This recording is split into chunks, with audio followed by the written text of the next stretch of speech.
Graça e paz, meus amados irmãos, que o Senhor abençoe cada um de vocês nesta noite.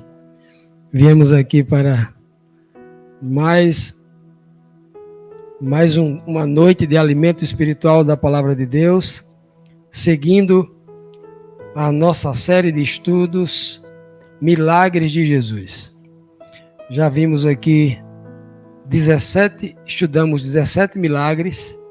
Hoje vamos estudar o 18º, e cada um desses milagres tem trazido assim mensagens espirituais consoladoras, confortadoras, acima de tudo trazendo esperança e animando a nossa fé, sabendo que o Senhor, através destes milagres, existe mensagens espirituais ali implícitas nas ações, justamente para nos edificar espiritualmente. Muitas mensagens são também de admoestação, de exortação, de despertamento, né? São várias as mensagens, mas todas elas para edificar o nosso espírito, para nos fazer pensar. E depois de pensar, o poder dessa revelação, dessa verdade, possa nos transformar, né? Então, o tema de hoje, o título da nossa mensagem de hoje é 10 menos 1. Vocês poderiam dizer assim, mas por que você não botou logo 9? 10 menos 1 é 9, né? Pois bem, é porque um milagre trata de realmente uma ação que o Senhor faz para com 10 pessoas. Embora a gratidão possa ser percebida em algumas pessoas, na reação de algumas pessoas, não é algo palpável, pois trata-se de um sentimento que tem origem no espírito das pessoas, onde o ser humano não pode sondar, só Deus pode sondar a mente do homem. A mente do homem é um ambiente que somente o Espírito de Deus pode esquadrinhar. É lá onde o reino de Deus começa a ser implantado no homem. E essa é se não a principal mensagem que a gente pode tirar deste milagre de hoje. Então vamos tentar compreender. Vamos para o texto base, está lá no livro de Lucas, capítulo 17, começa assim: Porventura, dá graças ao teu servo, porque fez o que lhe foi mandado? Creio que não, disse Jesus. Assim também vós, quando fizerdes tudo o que for mandado, dizei, somos servos inúteis, porque fizemos somente o que deveríamos fazer. E aqui começa o milagre. E aconteceu que, indo ele a Jerusalém, passou pelo meio de Samaria e da Galileia. E entrando numa certa aldeia, saíram-lhe ao encontro 10 homens leprosos, os quais pararam de longe e levantaram a voz, dizendo, Jesus, mestre, tem misericórdia de nós. E ele, vendo-os, disse-lhes, ide e mostrai-vos aos sacerdotes. E aconteceu que, indo eles, ficaram limpos. E um deles, vendo que estava são, voltou glorificando a Deus em alta voz, e caiu aos seus pés, aos pés de Cristo, com o rosto em terra, dando-lhe graças, e este era samaritano. E respondendo Jesus, disse, não foram 10 os limpos? E onde estão os 9? Não houve quem voltasse para dar glória a Deus, senão este estrangeiro? E disse-lhe, levanta-te e vai, a tua fé te salvou. E interrogado pelos fariseus sobre quando havia de vir o reino de Deus, respondeu-lhe Jesus e disse, o reino de Deus não vem com aparência exterior, nem dirão, ei-lo aqui, ei-lo ali, porque o reino de Deus está entre vós. Esse entre aqui quer dizer dentro. Entre, nessa tradução aqui, pode ser entendido que pode estar entre duas pessoas, ao lado, né? Mas esse entre aqui é dentro de vós. Dentro de vós.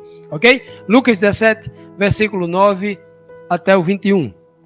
Veja que neste milagre eu peguei 2 versos antes de começar o próprio milagre, porque ele traz um contexto preliminar para preparar o milagre e trouxe também mais 2 versos posterior ao milagre, que também faz parte do contexto, faz parte da mensagem, tá bom? Vamos então para as aplicações para a nossa vida espiritual, para a nossa edificação espiritual. A primeira pergunta que nós deveríamos fazer o texto é: que ensino preparatório para o milagre deu Jesus aos seus ouvintes? Olha, nós lemos aqui o seguinte: o Senhor começa dizendo assim, antes dele se encontrar com os leprosos e realizar aquele milagre, é como se ele preparasse o coração dos seus discípulos, dizendo estas palavras, e para que aquelas palavras anteriores pudessem fixar na mente deles, ele agora ia fazer um milagre para que eles entendessem com profundidade o que ele tinha acabado de falar. E todo milagre de Cristo é assim. Todo milagre dele, que ele faz, tem a ver com o que ele acabou de dizer ou com o que ele vai ensinar logo em seguida. É como se o milagre fosse para impactar a pessoa ou ratificar aquilo que ele disse ou que ele ainda vai dizer. Pois bem, o texto que nós lemos dizia assim, que nós acabamos de ler: porventura, dá graças ao teu servo porque fez o que lhe foi mandado? Ou seja, você tem um funcionário e aí o funcionário ele ganha para fazer aquilo. E aí quando ele faz aquilo que ele tinha que fazer, porque ganha para aquilo, você chega para ele e fala: muito obrigado porque você fez isso. Alguém faz isso aqui?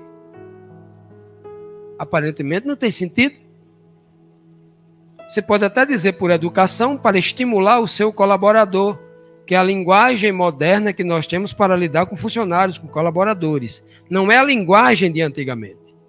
Não é a linguagem que está inserido esse texto. Porque antigamente a relação servo-senhor, a palavra servo vem do termo escravo. Escravo não era dono nem da sua própria vida. Então, o escravo de antigamente, ele fazia aquilo que era por obrigação. E um senhor, por mais educado que fosse, ele não dizia muito obrigado, porque era a obrigação do servo, do escravo fazer aquilo. Então, Cristo pergunta, falando para um povo daquela época que conhecia muito bem essa realidade. Todo mundo ia responder para ele: claro que não. Ele está fazendo a obrigação dele, ele está ganhando para isso, né? Ninguém agradece e, logicamente, a gratidão do seu Senhor para com o servo é o pagamento. Não é isso? Aí Cristo pergunta, e ele vai responder, abaixo ele vai dizer: óbvio que não. Você não faz isso porque é obrigação. Esperar que você faça isso. É por isso que em Eclesiastes, capítulo 12, versículo 13, diz assim: ó, de tudo o que se tem ouvido, de tudo que você aprendeu da Bíblia até hoje, de toda a Escritura Sagrada, se você pudesse resumir em poucas palavras, o resumo está aqui. De tudo o que se tem ouvido, o fim é, a suma é, o resumo é, a síntese é: teme a Deus e guarda os seus mandamentos, porque isto é o dever de todo homem. Então, você fazer aquilo que está dentro da lei, que já está preconizado, para que você faça aquilo por obrigação legal, você não está fazendo aquilo que mereça uma declaração, uma manifestação de louvor ou de gratidão, porque é dever fazer aquilo. Por que algumas pessoas têm dificuldade de entender isso hoje, na nossa sociedade moderna? Porque nós estamos numa situação de tanta frieza em relação à caridade, à fraternidade, ao amor, à manifestação de amor ao próximo, que se alguém passar na rua e encontrar uma carteira de cédulas com dinheiro ali dentro, a maioria das pessoas vão pegar o dinheiro e deixar a carteira lá. A pessoa que encontrar aquela carteira com dinheiro e ligar para a pessoa dizendo assim, achei a sua carteira, está cheia de dinheiro, vou deixar na sua casa aí.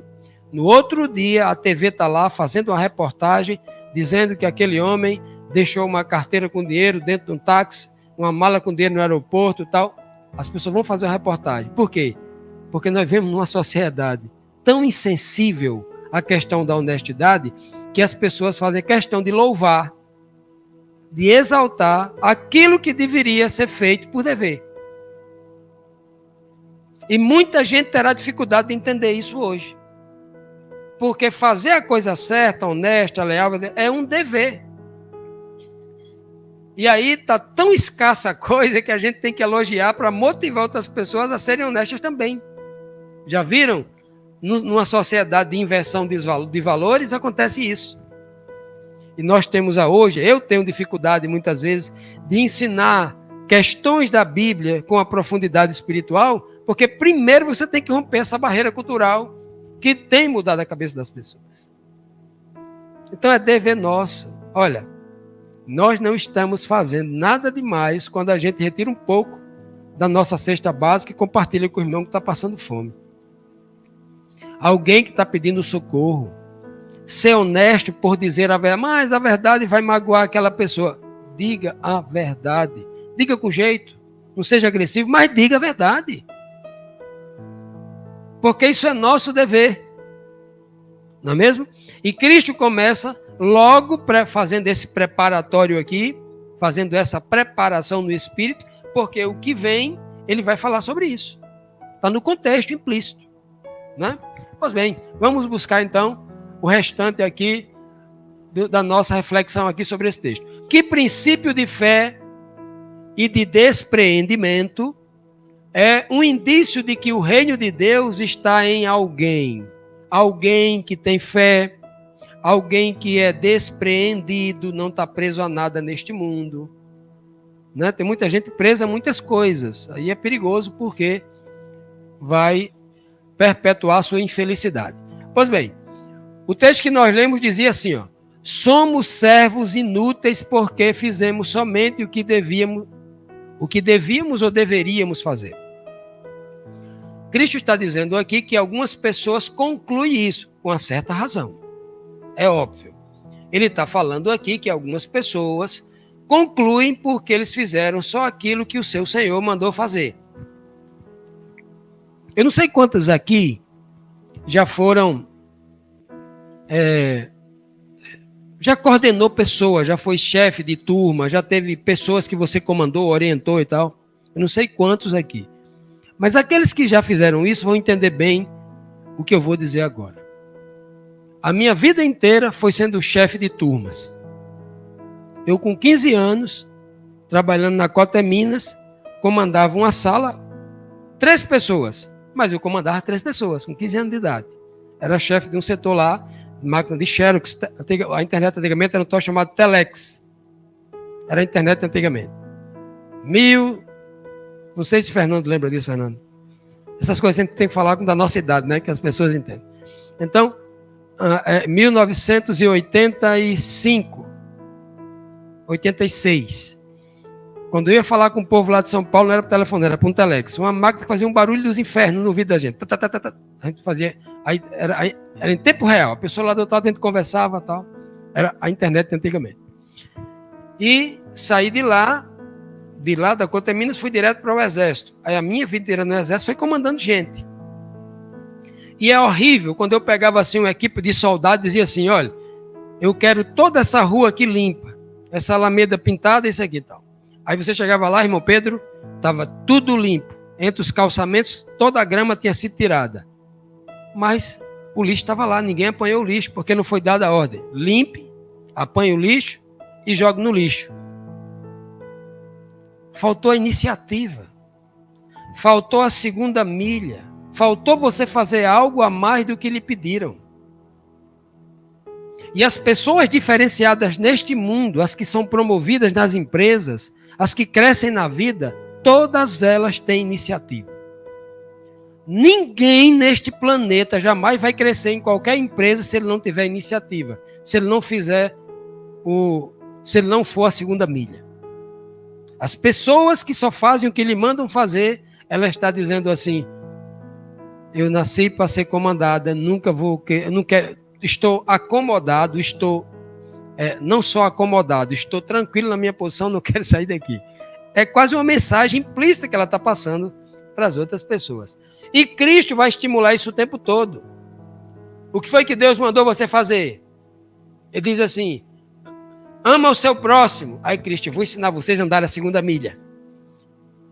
Amar o próximo é fácil, porque amar a pessoa que você ama, que já lhe ama, não é isso?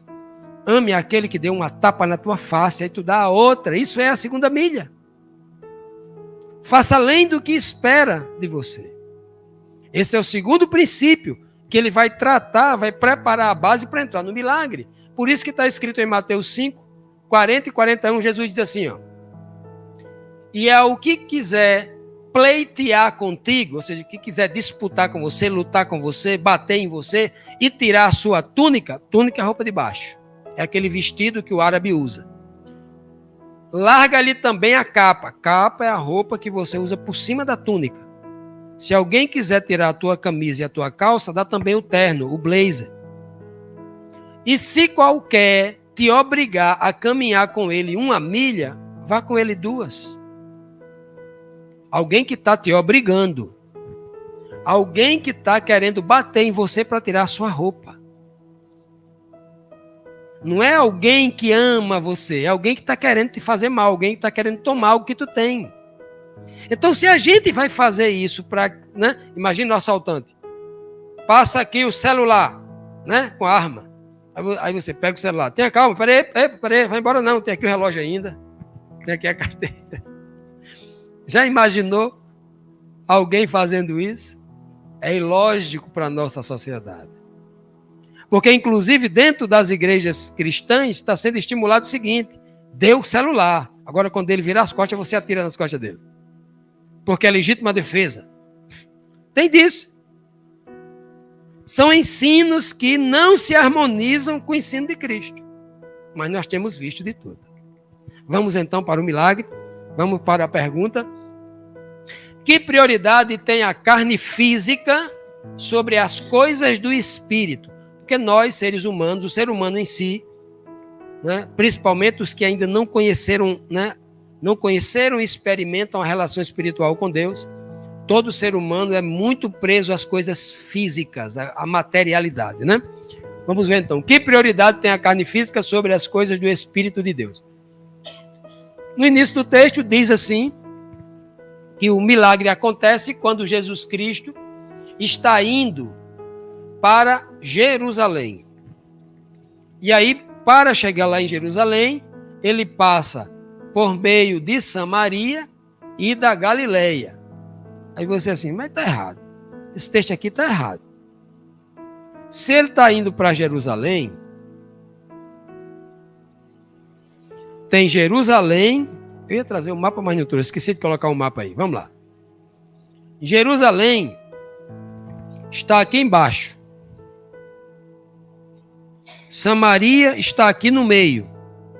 Galileia está aqui no norte. Jerusalém, vizinho aqui a Tel Aviv, não está a guerra hoje, lembra a guerra lá de Israel? Ele está bombardeando aqui, ó, no norte aqui, o Líbano, o Hezbollah, lembra? Na Galileia aqui, ó, coladinho com a Galileia aqui, ó. É aqui que está acontecendo o conflito, onde Jesus cresceu e se criou. Mas o texto está dizendo que Jesus vinha para Jerusalém, passou em Samaria e na Galileia. Ele ia para Jerusalém, aí deu a volta lá por cima. Não tem sentido. Porque essa é da cultura judaica escrever assim. O texto quer dizer, ele estava na Galileia, passando pela cidade da Galileia, atravessou Samaria para ir para Jerusalém. Ok? Entendemos isso. Agora, por que é que nesse texto Samaria vem primeiro? Porque Samaria é o foco. Porque o sujeito que vai ser curado da lepra aí é um samaritano. É o foco. Samaria os samaritanos eram inimigos número 1 dos judeus. Os judeus tinham total aversão. Os judeus tinham mais raiva, mais ódio dos samaritanos do que de outros gentios, do que os romanos, que os oprimia politicamente lá em Jerusalém. Falava em samaritano, eles cuspiam no chão. Os da Galileia eram mais conceituados para os da Judéia do que os samaritanos. E olha que os samaritanos eram irmãos, porque Samaria, a região de Samaria, era composta pelas 10 tribos de Israel. Irmã da 11ª tribo dos judeus que estavam em Jerusalém. Eram irmãos do mesmo pai, Jacó. E eles tinham ódios uns dos outros. É por isso que Jesus fala muitas vezes, eu vim para buscar e salvar as ovelhas perdidas da casa de Israel. Os gentios, que agora os judeus tinham verdadeira aversão a eles. Irmãos que viraram inimigos. Isso não ocorre na prática, nos dias de hoje? Certamente. Vou contar aqui algo aqui que vocês vão concordar comigo. Os que têm mais um pouco de vivência na religião vão entender. Se você pertence a uma igreja, e essa igreja exclui um grupo de pessoas ali que não está em harmonia com a sua liturgia, com as suas doutrinas, com o seu manual da igreja, e essa igreja se separa, os piores inimigos daquele grupo que saiu são os que ficaram na igreja. E os piores inimigos para os que estão na igreja são os que saíram, estão fora do grupo. Eles elegem porque ali é como se fossem os piores traidores de um para com os outros. E esse era o sentimento que havia entre judeus contra samaritanos, né? Olha como diz aí, João 1, versículo 11 ao 13, diz assim, ó, Jesus veio para o que era seu e os seus não o receberam. Receberam como irmão, de braços abertos, com hospitalidade, nesse sentido.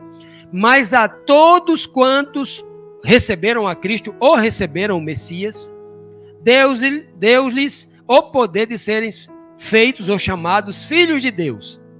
Aos que creem no seu nome, no nome de Cristo, os quais não nasceram do sangue, nem da vontade da carne, nem da vontade do homem, mas da vontade de quem? De Deus, do Espírito. Então veja que Cristo, ao ensinar aqui no capítulo 1, João, ao ensinar as palavras de Cristo aqui no capítulo 1, está testemunhando daquilo que Cristo ensinou a vida toda, que ele não veio para buscar religiosos, ele veio para pegar homens religiosos, homens mundanos e transformar em criaturas espirituais para o reino de Deus. Isso ele está descartando completamente qualquer tipo de religiosidade. Então as pessoas que perdem tempo dizendo assim, eu sou da igreja unitariana, do irmão Pedro, do Fábio Amaro, eu sou melhor do que os outros. Quem está falando isso não tem noção, é um religioso. Ele se coloca numa posição de privilegiado que é um engodo, é uma mentira.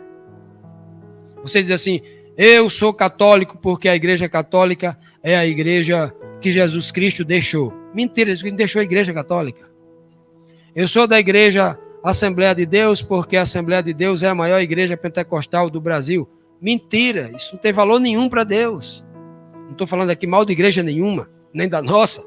Eu estou dizendo que o homem que se equivoca lançando força numa instituição, ou num pastor, ou num líder qualquer, ele está equivocado. Porque não é a placa da igreja, não é a estrutura física, não é o poder financeiro, não é o poder midiático que essa instituição possua. Não é isso, não é da carne. Ah, porque eu sou filho de pastor. Não vale nada. Tem que ser do Espírito. Jesus estava falando isso com muita dureza para os fariseus. O povo, o judeu em Jerusalém, eu sou filho de Abraão, eu sou descendente de Moisés, eu sou melhor do que o samaritano. Não, meu amigo, você está errado. Você não entendeu. Tem que ser filho do Espírito. Só se faz filho de Deus aqueles que creem, aqueles que recebem o Cristo, recebem o Espírito de Cristo na sua vida e é transformado. Você pode estar dentro da melhor igreja do mundo e estar perdido. E é essa a grande mensagem que Cristo está dizendo, olha, você é um crente Não importa a igreja que você frequenta. Você é um crente, está guardando a palavra, a palavra está tocando no seu espírito e você está se transformando por dentro. Primeiro por dentro, porque depois o fora é um reflexo natural disso. Você está fazendo isso, então está no caminho certo. Você está sendo feito filho de Deus. Mas se você está numa igreja, não perde um culto, é o sujeito que chega primeiro, o último que sai, e está ali envolvido em toda a programação da igreja, mas a palavra de Deus você não obedece, é apenas um clube social que você está indo lá frequentar, não é filho de Deus, é fruto da carne, nasceu do sangue, portanto, não faz parte, né? Não faz parte, inclusive aqui está no contexto, ó, Jerusalém aqui é o símbolo, o núcleo de toda a religiosidade, entre aspas, da santidade, pelo menos na questão material litúrgica, era o núcleo.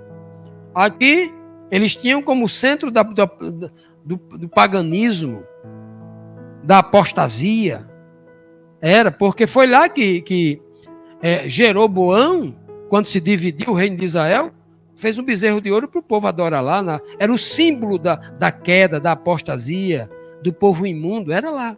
Mas aí Cristo estava agora mostrando o contrário para eles.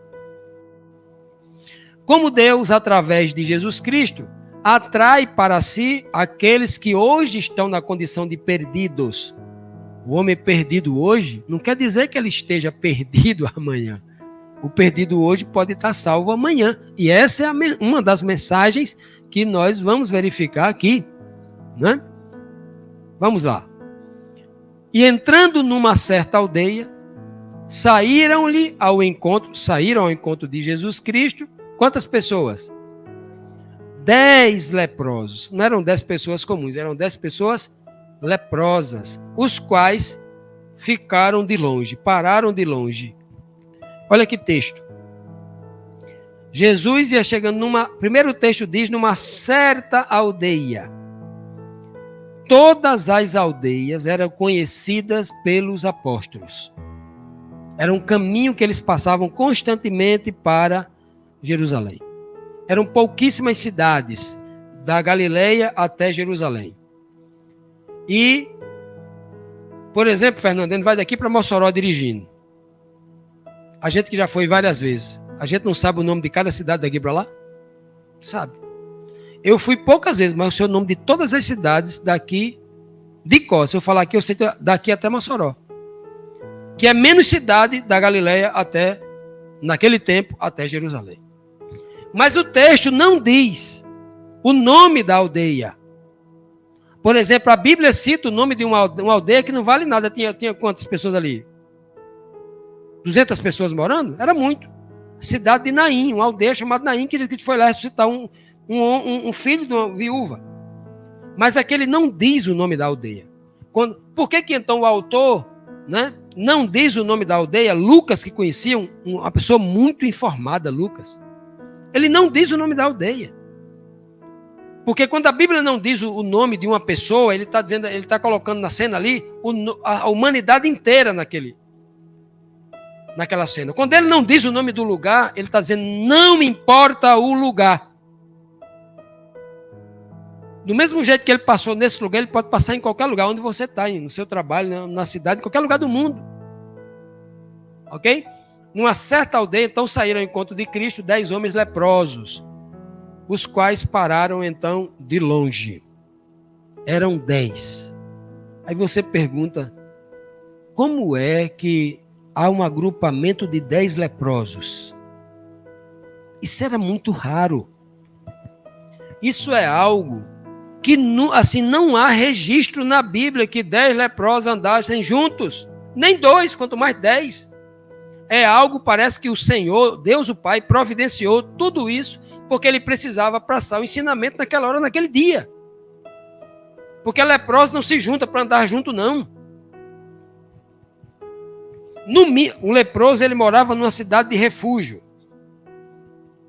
Todas as cidades naquela época tinham uma cidade de refúgio para guardar os leprosos. Tinha cidade de refúgio para guardar os assassinos. Aqueles que mataram por legítima defesa tinham que correr para lá para não ser morto. A lei protegia se eles alcançassem a cidade de refúgio até o pôr do sol. Em Israel era assim a lei. E aqui é o seguinte, ó. Aqui é como se um leproso escutasse a história daquele leproso que a gente já estudou aqui, daquele um leproso, só lembra? Um dos primeiros milagres de Cristo. Aquele leproso que Jesus chega e toca nele, parece que aquele leproso, ele fez a questão de divulgar para o planeta todo que Jesus podia curar a lepra, a pior e mais terrível de todas as doenças que aquela época conhecia. A lepra é tão terrível que você pode estar caminhando e um pedaço do seu corpo cai, um dedo cai, uma mão cai, porque você ia se despedaçando, a carne iria se destruindo aos poucos. Terrível era a lepra. E então, a lepra daquela época era algo tão temido que as pessoas criaram um mito. Olha, você não pode nem estar próximo ao leproso, porque só a respiração dele faz você pegar a lepra. Que era uma mentira, mas tem texto na Bíblia dizendo: não fiquemos aqui para não respirar o ar dele. Tem texto falando assim. Era algo temido a lepra. A lepra é tão temida que ela é comparada, é o maior símbolo na tipologia bíblica de pecado. Pecado na Bíblia é comparado à lepra. A lepra é uma tipologia do pecado. Na Bíblia toda é tipologia do pecado. Inclusive, alguns homens no Antigo Testamento que atentaram contra Deus, como Miriam e Arão, os irmãos de Moisés, ficaram contra Moisés, contra a palavra de Deus, e Miriam ficou leprosa, mostrando que o Senhor dizendo assim: olha, eu vou colocar na sua pele, uma marca na sua pele, para mostrar o seu pecado. Moisés orou, intercedeu e a pele voltou ao normal. Ela foi curada, né? Olha que coisa, meus amados. Então, o leproso, ele andava sozinho e gritando no meio da rua. Muitas vezes, algum levantando a mão ou com a vara, com o tecido vermelho, alguma coisa gritando: imundo, imundo, como dissesse, eu sou um ser imundo. Se afaste que eu estou passando para vocês não se contaminarem. Porque se ele não gritasse, a lei dizia que ele tinha que ser apedrejado. Mas não era uma pedrada na cabeça, não. Eram milhares de pedras, até aquilo virar um monturo e ele desaparecer ali embaixo. Era o túmulo dele. Era terrível. Então, os 10 leprosos parece que disseram assim, ó: rapaz, tem um Jesus que cura. Ele curou o nosso amigo que era leproso. Vamos? Não vou sozinho não, só vou se tu for comigo. Vamos juntar nós 10? Vamos lá. Aí saíram procurando Jesus. É como se eles estivessem na caça de Jesus. Onde é que ele está? Ele saiu nessa direção aqui. Quando Jesus ia saindo da aldeia, eles chegaram em Jesus. Por isso que o texto diz que eles, de longe, vão gritar. De longe. Porque eles não podiam chegar perto. Se chegasse, os próprios discípulos de Cristo matavam eles. Não podia chegar perto. Por isso que os discípulos de Cristo ficaram completamente atônitos, sem resposta, quando viram Cristo chegar próximo de um leproso e tocar no leproso. Não podia tocar, não podia nem se aproximar. Mas Jesus toca e cura. E eles ficam assustados, porque é o maior milagre para eles. Né? Depois da ressurreição, é o maior milagre que acontece lá em Israel. E esses daqui são interessantes. Ó. Veja que Jesus não toca neles. Eles ficam de longe, né? De longe. Olha que lindo texto falando sobre essa distância. Jeremias 33:1 diz assim. 31:3. Troquei aqui. Jeremias 31:3 diz assim, ó: de longe o Senhor me apareceu, dizendo para mim assim: pois que com amor eterno te amei, também com minha benignidade te atraí.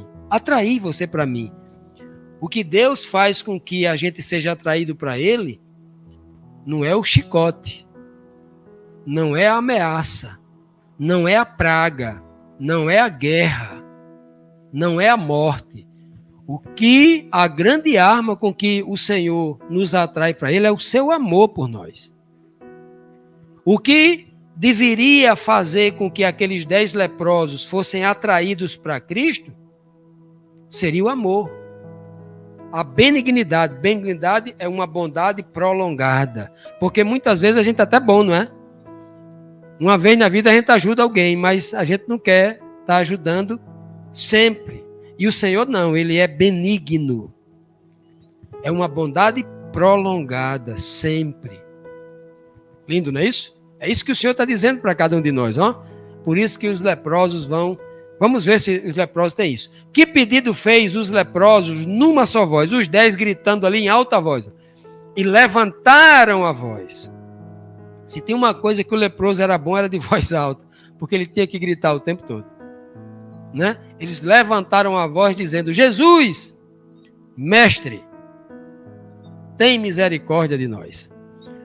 Olha, e aqui, veja que eles fazem um pedido no coletivo, né? De nós. A salvação, ela é coletiva ou ela é individual? Aqui tem algo preocupante. O que tem de igrejas no mundo dizendo que é a igreja verdadeira e que Cristo vem salvar aquela igreja numa linguagem equivocada. Salvação é individual.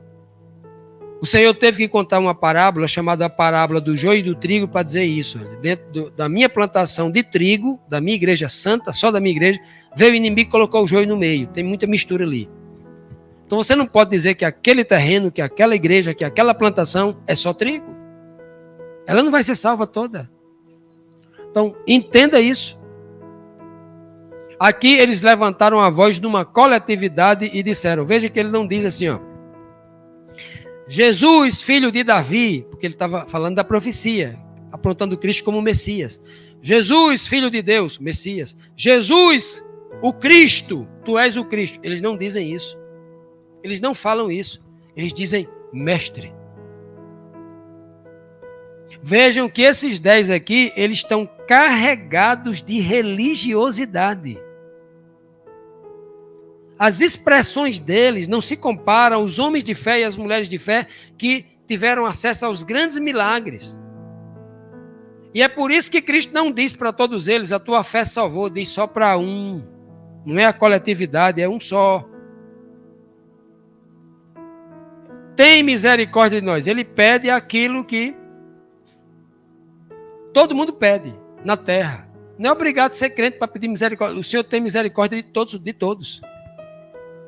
Até daquele que está cometendo um crime bárbaro, o Senhor tem misericórdia de todos. Peça misericórdia que Ele dá. O Senhor tem misericórdia de todos. Eles pediram misericórdia. E a misericórdia está implícita o que aqui que estou pedindo a misericórdia para o leproso? Se Cristo desse para eles uma roupa nova, uma cesta básica, uma comida, já não era misericórdia? Era. Não desse uma esmola para cada um, não era? E Cristo realmente vai mostrar qual o tamanho da misericórdia de Deus. Cristo vai realizar uma cura física, mas ele não queria realizar a cura física, ele queria dar algo maior. Ali era apenas um sinal do que Deus poderia dar para eles. Vamos ver o texto. Lamentações 3:22 diz assim: as misericórdias do Senhor, no plural, ó, misericórdias, porque Deus não me atende com misericórdia só uma vez na vida. Desde que eu me entendo por gente, que eu perdi as contas da misericórdia que Deus tem comigo, praticamente diariamente, e várias vezes durante o dia. As misericórdias do Senhor são a causa de nós não sermos consumidos. Porque as suas, de novo no plural, misericórdias não tem fim. Então, eles estão pedindo o quê? Os leprosos. Aquilo que eles já estavam recebendo. Eles não pediram o que deveriam pedir. Que orientação deu Jesus, então, aos leprosos? Naquele momento, Jesus vendo, Jesus vendo os 10, de longe onde eles estavam, disse assim, ó, vão, ide, e mostrem aos sacerdotes. Olha só. Que ordem estranha é essa de Cristo? Se eu fosse um dos 10 leprosos, eu diria assim, eu mesmo não. Vou fazer o que lá, chega lá só apedrejado. Se tem alguém que tem medo de leproso, é religioso, sacerdote. Sacerdote tinha a língua afiada para condenar uma pessoa. As piores pessoas do tempo de Cristo eram os religiosos.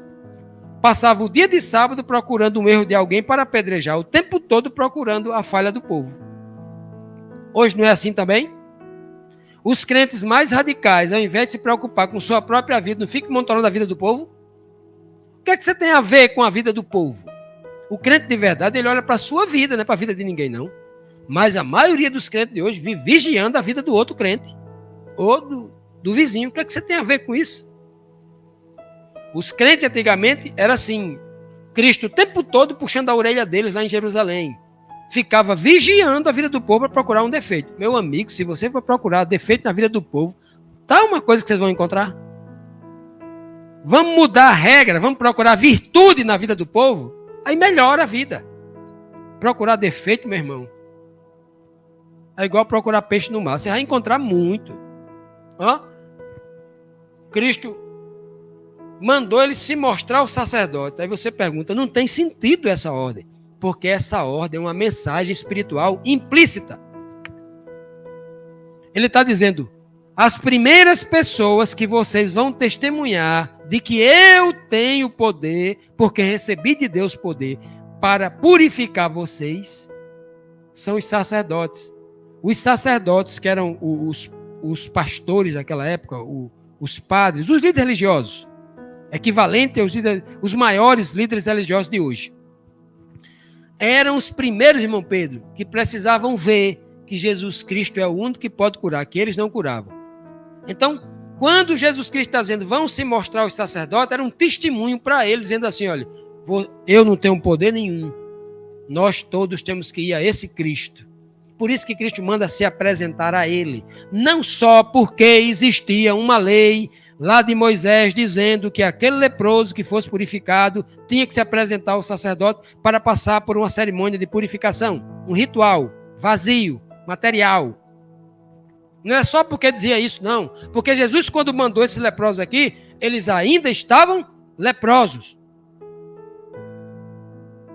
Vocês entenderam a ordem de Cristo? Ela não tem muito sentido se você pegar o pé da letra, se você olhar com olhos materiais, porque ele está transmitindo aqui uma mensagem espiritual. Inclusive outra implícita dentro dessa que a gente vai ver na próxima pergunta. O texto de Judas 1:24 diz assim, ora, aquele que é todo-poderoso, algumas versões falam isso, né? Que é o todo-poderoso ou poderoso para vos guardar de tropeçar e apresentar-vos diante dele mesmo, ante a sua glória, imaculados e jubilosos. O leproso, ele era chamado de imundo. Imundo é um antônimo de imaculado. Imaculado é aquele que não tem mácula, que não tem mancha, que está limpo, que está purificado.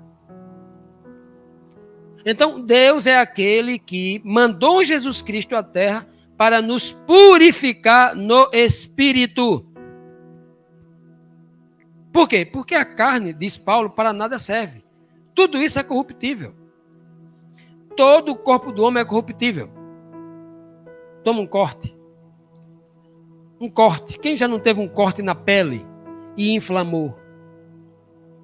Né? Temos aqui uma enfermeira que vive todos os dias, quase todos os dias, né? Dentro de uma unidade hospitalar. Pergunta o que acontece com a carne quando ela está inflamada. Ela apodrece. A carne é corrupta. E o tempo todo Cristo está dizendo, não confie na carne, ela é corrupta, ela é passageira. Todos vocês vão virar pó, vão desaparecer, não é nada. Eu vim com outro propósito, de falar de outro tipo de purificação. Aí você me pergunta, e por que é então que ele se preocupa em curar a pele do leproso, se aquilo é passageiro? Porque ele está querendo transmitir uma mensagem maior ainda. Eu quero dizer para vocês que são materialistas, só acreditam no que vê, que eu tenho autoridade para curar o físico, mas sobretudo o espírito. Aquele que purifica a carne, purifica ainda mais o espírito. Que homem nenhum consegue, que hospital no mundo nenhum consegue purificar o espírito. Psicólogo, psiquiatra, nenhum consegue purificar o espírito. Pode dar algumas dicas que lhe ajudarão em algum aspecto da vida, mas a purificação do espírito, só Deus. Só Deus. A palavra dele tem esse poder. Eu sou testemunha viva disso.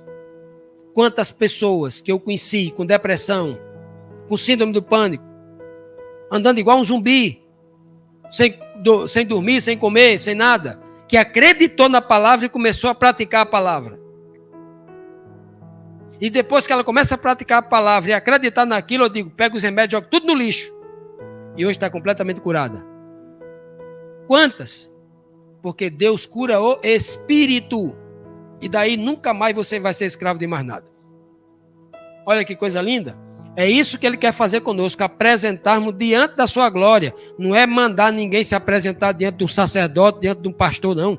Diante de um líder religioso. Diante da sua glória. E diante da glória de Deus não se apresenta carne corruptível. Se apresenta homens restaurados espiritualmente. O que aconteceu com os leprosos pelo simples fato de obedecer à primeira ordem de Cristo, que era mais básica, como sinal do seu poder. Olha que coisa linda. A Bíblia diz que aconteceu que, indo eles, ficaram limpos, ficaram curados. Eles não ficaram curados porque creram. Nenhum deles creu ali nesse momento, nesse primeiro momento aí. O texto não diz que nenhum. O texto não diz. Alguns creram ali, pode ser, mas o texto não diz que eles creram. A Bíblia diz só que eles obedeceram à ordem do mestre. Ele deu uma ordem, vão e se apresentam ao sacerdote. Talvez, quem sabe, muitos deles foram sem nem entender direito. Quem sabe, puxado na frente pelo único que tinha fé. E eles foram seguir. O único que tinha fé, quem sabe, tomou a dianteira, os outros não, foi atrás dele. E aí deram os primeiros passos e perceberam que foram curados. Porque Cristo está querendo me dizer e dizer a você o seguinte: se você acreditar no que Ele está mandando você fazer, tudo em você que precisa ser curado, será curado. Sabe por quê? Porque tudo o que em mim eu entendia como uma doença, o Senhor vem curando. O Senhor já me curou das piores doenças que eu achava que não tinha cura. E todas elas no Espírito. Eu achava que eu não tinha cura para muitos hábitos que estavam ligados ao meu caráter. E o Senhor vem me curando e me purificando ao longo de muito tempo. Não fui a nenhum psicólogo. Eu não quero que, pelo amor de Deus, entenda que eu estou falando contra aqui psicólogo e psiquiatra, não. Tem importância. Eu estou falando aqui de algo muito superior, que é o poder de Deus espiritual na mente do homem. Estou exaltando o poder de Deus, não quero diminuir ninguém, não. Preste atenção. Então, olha, o poder de Deus, ele é tão grande que o homem, bastando obedecer a sua palavra, ele já vê logo uma transformação na sua vida. Como ele quer transformar o homem interior, ele mostrou ali uma tipologia, um sinal na carne. Olha, se eu curo a tua carne, eu vou curar. É um sinal de que eu posso transformar você por dentro. E aí, eles foram curados porque obedeceram. Foram. Ninguém neste mundo vai passar por nenhuma transformação se primeiro não ler na palavra de Deus e lê ali, vê a ordem de Cristo. Faça isso. Se você fizer aquilo que a Bíblia está mandando você fazer, não é o Fábio Amaro mandar. Não é o pastor A, B, C mandar, não. É você fazer o que a Bíblia está mandando você fazer. E aí você começar a praticar, você vai ver como vai a sua vida começar a ser transformada. É um milagre que acontece na vida de todos e de qualquer um que tenha coragem de fazer isso. Qualquer um. Eu duvido. Se você acha que eu estou de brincadeira, faça para ver. Sua vida não será transformada para melhor. E você não vai ter nem saudade daquela vida anterior. De medo, de dúvida, de sofrimento, de problemas. Faça o que eu estou lhe dizendo. E venha me dizer que eu sou mentiroso. Eu faço um desafio. Faça isso. Ó, Mateus 11:4 diz assim: respondeu-lhe Jesus: ide contar a João. João Batista estava preso, né? Ide contar a João o que vocês, discípulos deles, estão vendo e estão ouvindo. O que vocês estão ouvindo e o que vocês estão vendo. Jesus manda eles contar assim: sejam testemunha. Agora eu quero que vocês vão. E eles foram contar. E o milagre foi feito também na vida de João Batista e daqueles discípulos. Que maravilha, né? Nós precisamos ir contar ao mundo o que o Senhor fez conosco. E a gente vai ver o que vai acontecer com a gente que está indo e com aqueles que também vão receber. Né? Quais as únicas pessoas que retornaram aos braços do Pai pela redenção? As únicas pessoas. Né? Aqui vai ser mas eu quero tratar no sentido espiritual. A Bíblia diz que dos 10, apenas um deles, quando deu os primeiros passos, vendo que estava limpo, purificado, voltou, glorificando a Deus e se prostrou aos pés de Cristo com a testa no chão. E este era de onde? De Samaria, um samaritano, não era um judeu, não era do sangue puro de Abraão, como eles diziam, né? Era um judeu, um gentil, um sujeito que era visto como imundo. Olha só, esse sujeito era duplamente desqualificado, era samaritano, ainda mais leproso. Já imaginou como era que o judeu olhava para essa pessoa? Era o pior dos pecadores, porque ele não era só leproso, era também samaritano. Para o judeu, mesmo depois que ele fosse curado da lepra, ele ainda continuava sendo imundo para eles, porque eram samaritanos. Já imaginou a situação da cegueira religiosa, como ela é terrível? Agora eu pergunto, e os outros 9? Eram de onde? Eram de Samaria? Será que não tinha judeu no meio dos 9? Ora, talvez a maioria fosse judeu, dos leprosos. E aí só voltou um. Olha, nós temos aqui o famoso 10% em toda a Bíblia. Em toda a Bíblia o Senhor está tirando ali 10, menos um pouco de 10%, sempre tirando um restinho que a Bíblia chama de remanescente. É como se ele dissesse assim, olha, eu vou fazer uma prova com essa igreja inteira e vou dizer assim, né? Tem uma experiência real que diz que aconteceu. Uns dizem que foi em São Paulo, dizem que foi no Rio, outros dizem que foi no Oriente Médio.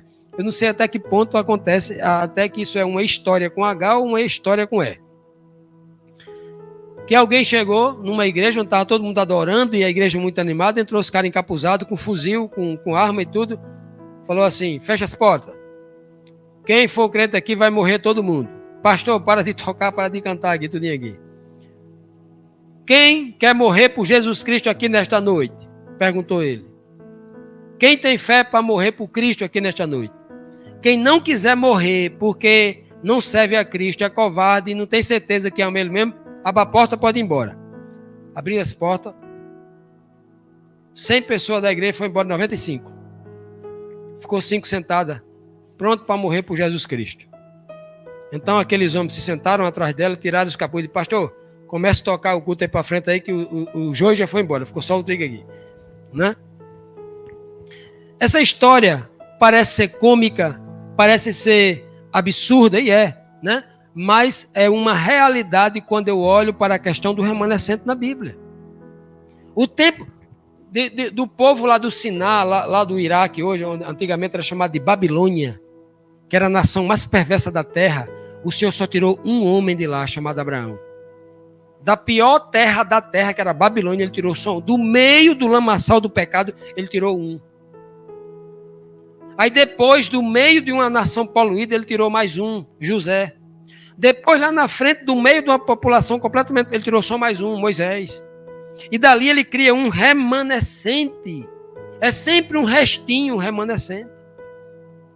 Dos 10 só voltou um. O Senhor está dizendo para mim assim, no tempo do fim, tu acha mesmo que porque o mundo tem 2 bilhões de cristãos, tu acha que vai ser 2 bilhões de cristãos salvos?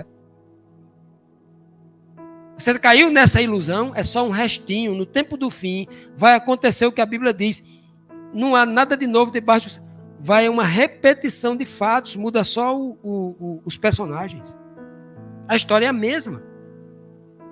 Por isso que o texto de Mateus, Cristo diz assim, ó, a este 12 enviou Jesus e ordenou-lhe dizendo assim, não ireis aos gentios, nem entrareis em cidade de samaritanos, mas ide antes as ovelhas perdidas da casa de Israel. Olha que coisa impressionante que ele está dizendo aqui, ó. Para que os judeus não digam no juízo de Deus que eles são desprestigiados, primeiro eu vim para eles. Passei 3 anos e meio dando atenção a eles, pregando só para eles. Tudo que eu falo é para salvar eles. Eles me rejeitaram. Porque, olha a ordem que Cristo dá para os seus discípulos, nos primeiros 3 anos e meio de ministério. Vão primeiro aos judeus. E ele chama os judeus de perdidos, ovelhas perdidas. E só depois da ressurreição é que ele diz, ele ainda diz, vão primeiro a Jerusalém, depois de Jerusalém peguem ao redor dela na Judeia, a região dos judeus, depois vão para Samaria e só depois vão para os confins da terra. Ele continua dando prioridade aos seus. É por isso que diz a Bíblia que ele veio para os seus, prioritariamente. E aqui, quando o texto bíblico diz que o samaritano é quem voltou, Cristo está dizendo assim para todos eles assim, rapaz, eu vim para vocês, vocês me rejeitaram, e quem está tomando o lugar de vocês eram as pessoas que vocês condenavam e que chamavam de imunda. Então, cuidado, como você está olhando para o mundo, como você está se achando superior aos outros. Cuidado, religioso. É uma mensagem muito forte que Cristo manda para mim, que sou um religioso.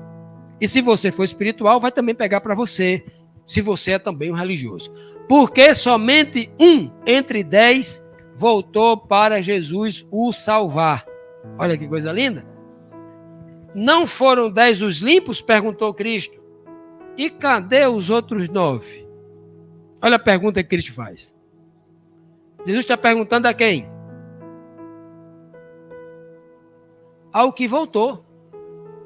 Só voltou você? Não eram 10? Eu sei contar, eram 10. Por que só voltou você? Olha que pergunta Cristo faz àquele homem. Cristo faz ao homem, mas falando com os discípulos, porque ele quer ensinar algo profundo aos seus discípulos. Por que só voltou um? Vamos perguntar aqui ao livro de Romanos 11:5, que diz assim, assim pois também, no tempo presente, era o tempo presente lá de Paulo, mas esta frase aqui serve para este tempo presente. 6 de outubro de 2024, tempo presente. Assim, pois, também no tempo presente ficou um remanescente. Eu não tenho dúvida que Deus tem um remanescente na terra hoje. E Ele o conserva, esse remanescente, como um povo verdadeiro. No meio dessa confusão babilônica de doutrinas, de filosofias, Deus tem um povo. Eu não tenho dúvida disso, sempre teve. Esse é um remanescente que foi eleito segundo o quê? A eleição da graça. Não é segundo a carne. Não é segundo, porque eu sou filho de pastor. Porque a minha igreja está nessa igreja desde o meu tempo do meu trisavô, que eu sou. Não é segundo a eleição da carne, não é hereditária. Mas segundo a eleição da graça, tem a ver com o Espírito de Deus. Deus tem os seus. E não tem nada a ver com coisa física, com a carne ou com o sangue. Tem a ver com o Espírito. Não foram, porque de 10 ali, de 10 israelitas, voltou um samaritano somente, aquele que não prestava. Que palavras disse Jesus então a esse estrangeiro? Por que Cristo chama ele de estrangeiro? Porque Cristo era judeu. E o samaritano, em relação a Cristo, era um estrangeiro, segundo a ótica dos judeus, não segundo a ótica de Cristo. Cristo fala estrangeiro justamente para ensinar ali os discípulos. Cristo disse assim, não houve quem voltasse para dar glória a Deus, senão este estrangeiro. E continuou dizendo ali para os discípulos, para o homem curado, levanta-te e vai, a tua fé te salvou. Por que Jesus não diz, a tua fé te curou? Porque o correto aqui é dizer, a tua fé te curou, porque o homem está curado da pele. Mas Cristo não quer falar de cura material, de cura física, de cura carnal. Ele está falando no nível, ele está dizendo assim, olha, isso que eu fiz com você é uma mensagem espiritual. Eu quero dizer para você que eu sou capaz de curar e salvar o teu espírito. Por isso que ele não diz a tua fé te curou, ele diz a tua fé te salvou. Sabe o que é que me dói, irmão Pedro, aqui nesse texto? É que ele está dizendo, os 9 não foram salvos, só foram curados. Mas só você foi salvo. Os 9 só queriam cura física, mas você veio atrás da salvação. Levanta-te e vai, porque você é daqueles que se levanta primeiro, vai na frente e leva todo mundo com você para a salvação. Aqueles outros não. Por isso que Paulo escrevendo a Tito diz assim, ó, porque a graça de Deus se manifestou trazendo salvação a todos os homens. A salvação foi manifestada aos 10, mas só um aceitou a salvação. A salvação de Deus é manifestada a cada um de nós aqui nesta noite, a todos que estão ouvindo aqui no Brasil e no mundo através da internet. A salvação, a graça de Deus é manifestada a todos, mas somente um remanescente aceita essa salvação. Que mensagem espiritual havia na cura dos leprosos para os judeus assimilarem? Havia uma mensagem ali para que os judeus pudessem assimilar. Que mensagem espiritual havia ali, né? O reino de Deus não vem com isso depois do milagre. Aqui já é o contexto posterior. O reino de Deus não vem com aparência exterior, nem dirão, ele aqui, ele ali, porque o reino de Deus está dentro de vós. Algumas versões, eu trouxe essa daqui para comentar sobre isso. Algumas versões trazem, está dentro de vós, porque o reino de Deus começa no Espírito. O reino de Deus não começa na carne. O reino de Deus não começa em você quando você se casa, compra uma mansão, compra um carro, e aí você começa agora vivendo bem, não precisa mais de nada, ninguém viver uma vida honesta, porque você tem uma vida tranquila, saudável. Não! Isso começa a tua vida social, começa a tua vida terrena. O reino de Deus começa em você quando o seu espírito é transformado segundo o caráter de Cristo, segundo o caráter de Deus.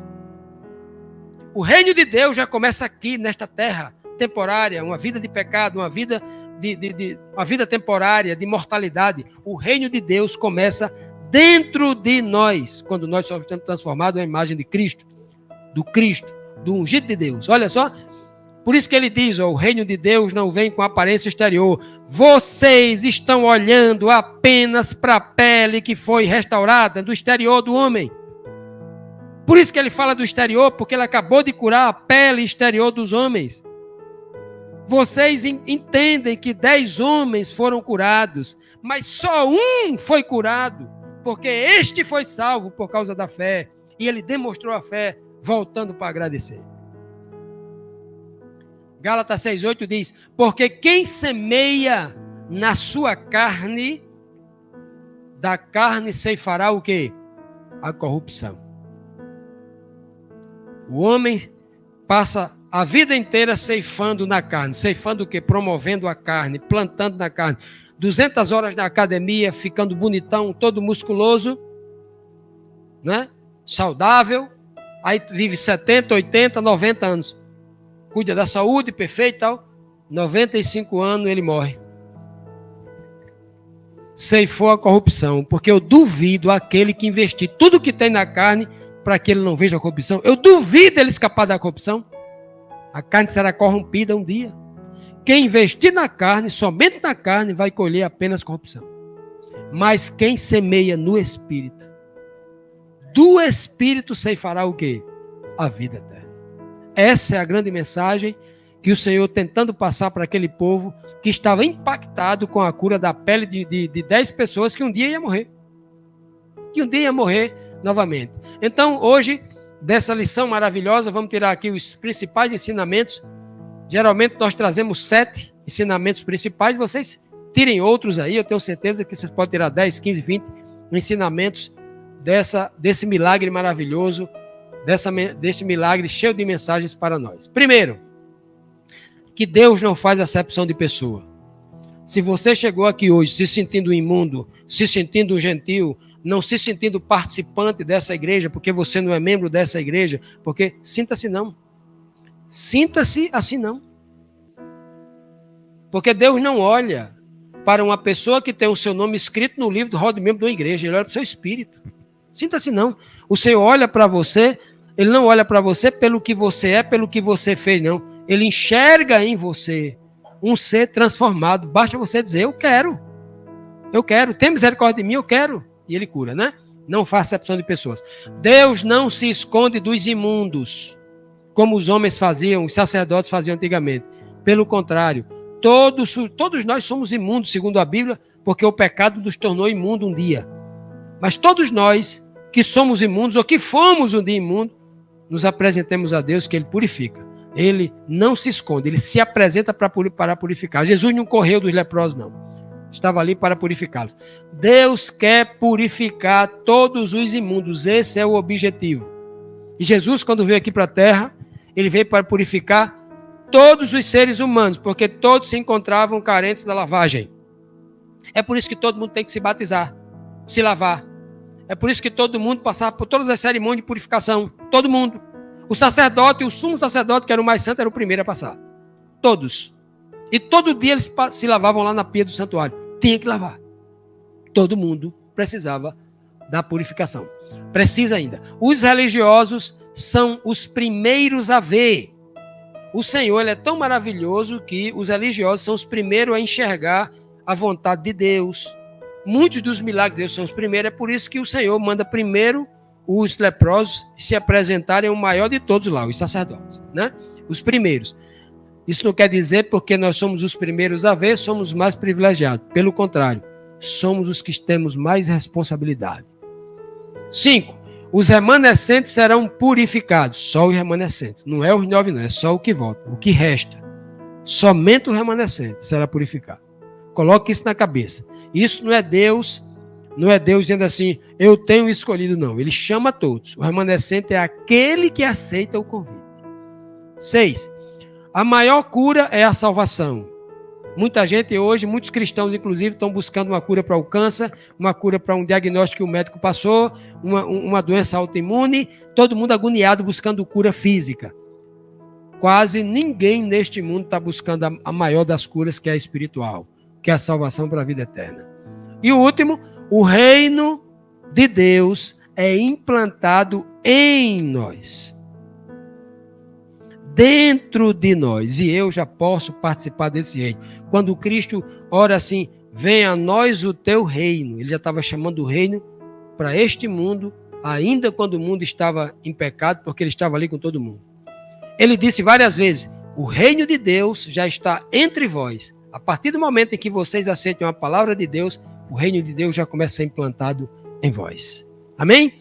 Então, meus amados, concluímos dizendo, Jesus curou a carne dos leprosos como um sinal tipológico daquilo que o Altíssimo quer fazer com o espírito de cada um de nós seres humanos, do homem, lhe restaurando o caráter para que seja santo e imaculado, condição mínima para que habite eternamente no reino de Deus. A maioria preferirá sempre esta vida temporal, mas um remanescente será salvo porque preferirá a outra vida, a vida eterna, por iniciar numa transformação no Espírito. Que o Senhor abençoe cada um de vocês, cada um de nós, para que nós também experimentemos esta transformação, essa cura espiritual, em nome de Jesus. Amém.